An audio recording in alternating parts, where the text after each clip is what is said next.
আসন্ন ত্রয়োদশ জাতীয় সংসদ নির্বাচনকে সামনে রেখে বরিশাল-৪ হিজলা মেহেন্দিগঞ্জ আসনে প্রচারণায় ব্যস্ত সময় পার করছেন ইসলামী আন্দোলন বাংলাদেশ মনোনীত হাতপাখা প্রতীকের এমপি পদপ্রার্থী ইসলামী আন্দোলন বাংলাদেশের সহকারী মহাসচিব আলহাজ হযরত মাওলানা মুফতি সৈয়দ ইসহাক মোহাম্মদ আবুল খায়ের।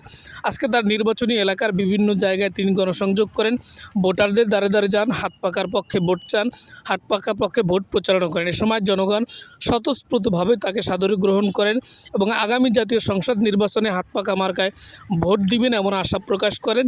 আমরা আশা রাখি আগামী ত্রয়োদশ জাতীয় সংসদ নির্বাচনে ইসলামী আন্দোলন বাংলাদেশের পক্ষে বরিশাল-৪ হিজলা মেহেন্দিগঞ্জে একটি ব্যাপক প্রচারণা হবে, ব্যাপক ফলাফল হবে। হাতপাখার পক্ষে, ইসলামের পক্ষে একটি ব্যাপক ফলাফল হবে। আপনারা জানেন সম্ভাবনা 8টি দলের সমন্বয়ে এক বাক্স পলিসি নীতিতে ইসলামী আন্দোলন বাংলাদেশ জামাত ইসলামী একটি কার্যক্রম করে যাচ্ছে।